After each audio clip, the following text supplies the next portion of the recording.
Assalamualaikum warahmatullahi wabarakatuh. Waalaikumsalam warahmatullahi wabarakatuh. Ya, selamat pagi Bapak Ibu peserta pelatihan. Untuk kali ini kita akan membahas mengenai konsep dasar sanitasi total berbasis masyarakat. Sebelum itu, kita cek sound dulu ya Bapak Ibu. Kalau saya bilang semangat pagi, Bapak Ibu menjawab pagi, pagi, pagi, luar biasa, tetap semangat. Oke, kita coba cek dulu. Semangat pagi. Pagi, pagi, pagi, luar biasa, tetap semangat. Oke, luar biasa. Baik, terima kasih Bapak Ibu nutrisionis dan juga sanitarian hebat. Kali ini kita akan membahas konsep dasar ya Bapak Ibu. Mungkin sudah familiar juga untuk para Bapak Ibu yang memang sanitarian, namun untuk Bapak Ibu yang nutrisionis mungkin kita sama-sama belajar ya untuk sanitasi total berbasis masyarakat ini.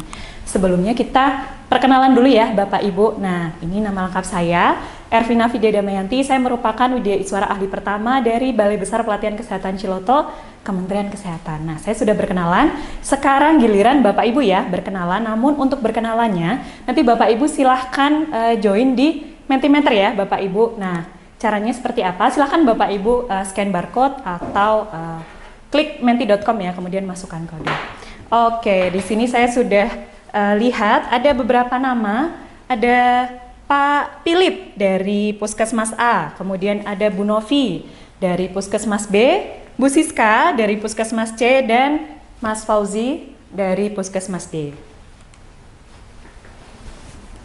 Baik, kita awali dengan quotes dulu ya Bapak Ibu. Nah ini saya ambil dari Socrates ya, jadi true knowledge exists is in knowing that you know nothing. Jadi pengetahuan sejati ada dalam mengetahui bahwa Anda tidak tahu apa-apa. Jadi kita di sini mungkin dari yang tidak tahu menjadi tahu, dari yang tahu menjadi lebih tahu lagi. Nah, untuk tujuan pembelajarannya apa sih? Nah, untuk tujuan pembelajaran kita, untuk hasil belajarnya yaitu Bapak Ibu setelah mengikuti mata pelatihan ini, Bapak Ibu mampu menjelaskan konsep dasar STBM stunting dengan baik. Kemudian untuk indikator hasil belajarnya, setelah mengikuti materi ini, Bapak Ibu mampu menjelaskan pengertian STBM dengan baik.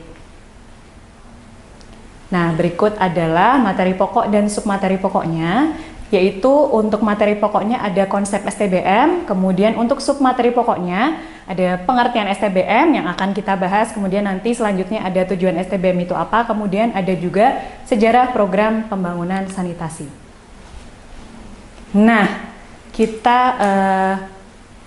mencoba ini warming up dulu ya Bapak Ibu untuk STBM. Kira-kira Bapak Ibu di sini apakah sudah pernah mendengar istilah STBM? Sudah ya, oke. Kalau gitu apa sih STBM itu? Ada yang bisa menjawab Bapak Ibu? Saya Bu. Silahkan Bu Siska. Apa sih STBM itu? STBM itu kepanjangan dari sanitasi total berbasis masyarakat. Oke, luar biasa, betul sekali ya Bapak Ibu. Jadi untuk STBM itu adalah sanitasi total berbasis masyarakat. Nah, mungkin itu adalah lebih ke kepanjangannya ya. Namun sebetulnya apa sih definisinya? Nah, mari sama-sama kita lihat. Berikut adalah pengertian STBM atau sanitasi total berbasis masyarakat, yaitu pendekatan untuk mengubah perilaku higienis dan saniter melalui pemberdayaan masyarakat dengan cara pemicuan. Nah, tadi kepanjangannya ini, kemudian untuk pengertiannya adalah bagaimana sih pendekatan untuk mengubah perilaku masyarakat untuk hygiene-nya ya, terutama dan juga saniter melalui cara pemberdayaan masyarakat dengan cara pemicuan. Nah, untuk selanjutnya, siapa sih penyelenggara STBM itu? Ada yang tahu Bapak Ibu? Masyarakat saya Bu. Oke, luar biasa Pak Philip, betul ya. Sesuai kepanjangannya tadi kan sanitasi total berbasis masyarakat. Jadi penyelenggaranya juga masyarakat. Nah, komponennya apa saja sih? Nah, komponen dari penyelenggara STBM itu adalah yang pertama, individu tentu saja. Kemudian yang kedua adalah dari keluarga. Dan yang ketiga ada dari komunitas atau kelompok masyarakat. Nah, tadi kan ada istilah pemicuan ya, mungkin ada yang belum mengerti apa sih sebetulnya pemicuan itu. Nah, ini adalah pengertian dari pemicuan itu sendiri. Untuk pemicuan itu adalah cara untuk mendorong perubahan perilaku hygiene dan saniter individu atau masyarakat atas kesadaran sendiri dengan menyentuh perasaan, pola pikir, perilaku, dan kebiasaan individu atau masyarakat. Jadi kalau tadi memunculkan istilah pemicuan di STBM, nah ini adalah pengertian dari pemicuan itu sendiri. Jadi bagaimana cara mengubah perilaku masyarakat dengan menyentuh perasaannya, kemudian dari menyentuh perasaan, bisa mengubah pola pikir, kemudian mempengaruhi perilaku dan juga kebiasaan individu atau masyarakat tersebut berubah jadi yang tidak sehat atau kurang sehat menjadi lebih sehat. Nah, berikut adalah indikator desa atau kelurahan STBM. Apa saja sih indikatornya? Nah, ini ada 3 indikator ya Bapak Ibu. Yang pertama, minimal telah ada intervensi melalui pemicuan di salah satu dusun dalam desa atau kelurahan tersebut. Jadi dalam satu desa kan biasanya ada beberapa dusun ya, jadi minimal telah ada intervensi salah satu dari dusun tersebut. Kemudian indikator yang kedua, ada masyarakat yang bertanggung jawab untuk melanjutkan aksi intervensi STBM baik dari individu atau yang biasa kita sebut dengan natural leader, kemudian bentuk komite juga. Nah, ini dari pemicuan tersebut kemudian biasanya akan ada masyarakat yang bertanggung jawab ya untuk melanjutkan aksi dari intervensi yang telah dilaksanakan tadi baik secara individu maupun komite. Kemudian dari kegiatan intervensi tadi akan ada respon dari kelompok masyarakat untuk menyusun suatu rencana aksi kegiatan dalam rangka mencapai perubahan komitmen. Ini adalah 3 dari indikator desa atau kelurahan STBM. Nah, mungkin Bapak Ibu selama ini sudah mengenal ya dengan istilah ODF atau Open Defecation Free. Nah, itu adalah pengertiannya untuk desa ODF sendiri, yaitu desa atau kelurahan. Desa atau kelurahan ODF adalah desa atau kelurahan yang 100% masyarakatnya telah buang air besar di jamban sehat. Jadi dipastikan 100% masyarakatnya sudah buang air besar di jamban sehat. Tidak di sungai ya, atau di pekarangan gitu misalnya. Nah, misalnya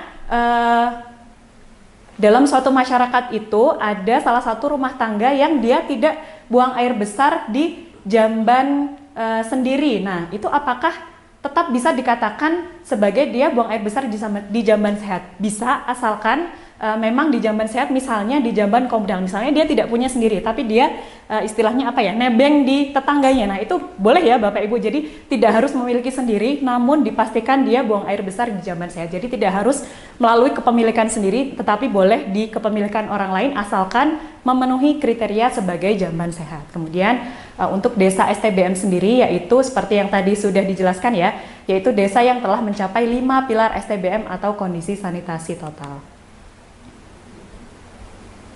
Nah, berikut ada video ya Bapak Ibu mengenai animasi STBM.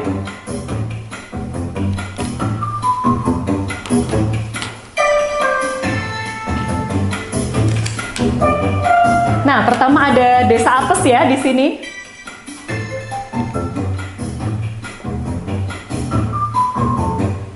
Ini menakutkan sekali.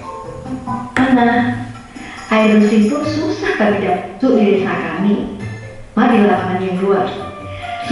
Karena terpicu, saya akan tanya menjadi dan murah. Ya, ada bantuan yang tidak tahu apa sih lakukan Pak. Tetapi Mas, saya ini berani bahwa dalam tersebut.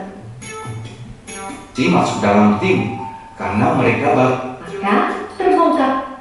ketika ada yang terpicu untuk ingin punya jambak. Kita tidak sehat kan? Pelatihan wirausaha kepada tim STB. Senang melihat semua bahu-membahu dan pekerjaan kami untuk mendukung keberlanjutan ke depan.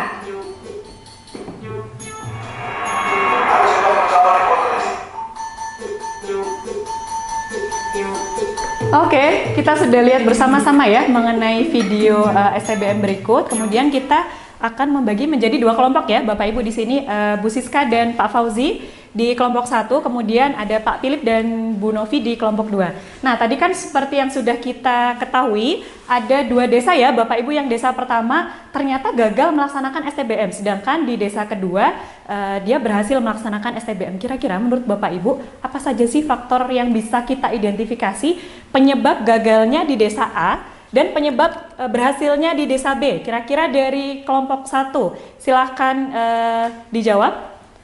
Baik, silahkan. Terima kasih Ibu. Dari video 1 itu tidak ada dukungan tokoh masyarakat dan komunitas Bu, dan tidak ada perlibatan masyarakat. Oke, cukup. Oke, luar biasa. Kita beri aplaus bersama-sama Bapak Ibu untuk kelompok 1, betul ya.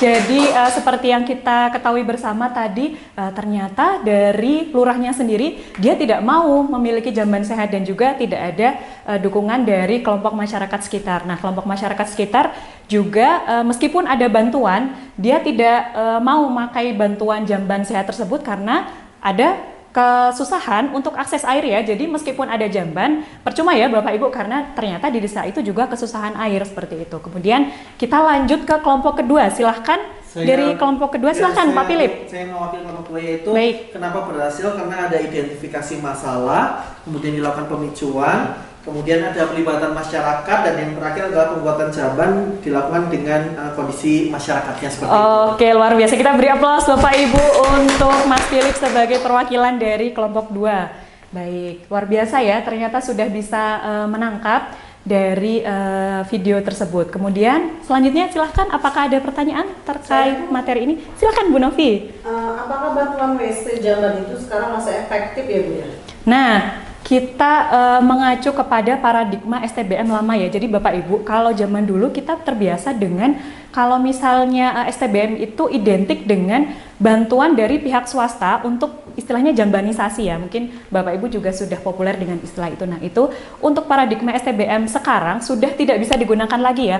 Karena jambanisasi kalau misalnya ada bantuan dari luar itu tidak sustain ya ibaratnya. Tetapi kalau kita melaksanakan pemicuan yang muncul dari rasa masyarakat itu sendiri, dari ketakutan akan hidup tidak sehat masyarakat, kemudian mereka bahu-membahu untuk membuat jamban sendiri, nah itu akan lebih sustain ya daripada hanya sekedar bantuan seperti tadi. Contohnya di kasus atau di video tadi kan ada bantuan tapi sama saja tidak dipakai karena apa? Karena kesusahan air, kemudian juga masyarakat tidak terbiasa memakai jamban, nah seperti itu. Jadi perlu untuk dipicu dulu masyarakatnya supaya timbul kesadaran dari mereka untuk mengubah perilaku mereka itu sendiri. Jadi untuk bantuan sendiri, untuk saat ini paradigma STBM lama itu bergeser ke paradigma STBM baru. Mungkin seperti itu Bu Novi, apakah sudah terjawab pertanyaannya? Baik, terima kasih. Oke, terima kasih Bu Novi. Baik Bapak Ibu, kita sudah sampai di akhir evaluasi ya. Silahkan untuk join ke Kahoot, berikut adalah scan barcode. Kemudian silahkan untuk join. Oke, luar biasa. Ternyata dari 5 pertanyaan sudah terjawab lebih dari 80% ya Bapak Ibu. Oke, ternyata sudah Bapak Ibu sudah bisa menangkap ya apa arti atau definisi dan pengertian dari STBM itu sendiri. Baik, untuk kesimpulannya boleh saya dibantu untuk menyimpulkan? Ada yang ingin membantu saya untuk menyimpulkan Bapak Ibu? Dibacakan? Boleh silakan Pak Philip. STBM itu merupakan pendekatan untuk mengubah perilaku higienis dan saniter melalui pemberdayaan masyarakat dengan cara pemicuan. Kemudian pemicuan merupakan cara untuk mendorong perubahan perilaku higien dan saniter individu atau masyarakat atas kesadaran sendiri dengan menyentuh perasaan, pola pikir, perilaku dan kebiasaan individu atau masyarakat. Seperti itu Bu Ervin. Oke, luar biasa. Terima kasih Pak Philip. Baik, untuk selanjutnya kalau saya bilang STBM lebih bersih, lebih sehat, Bapak Ibu menjawab yes. Kalau saya bilang stunting, Bapak Ibu jawab no. Oke, bisa diikuti? Oke, STBM lebih bersih, lebih sehat? Yes. Stunting? No. Oke, demikian untuk materi kali ini. Untuk selanjutnya kita akan belajar mengenai tujuan STBM dan juga sejarah STBM. Demikian, mohon maaf apabila ada kesalahan. Terima kasih. Wassalamualaikum warahmatullahi wabarakatuh. Waalaikumsalam.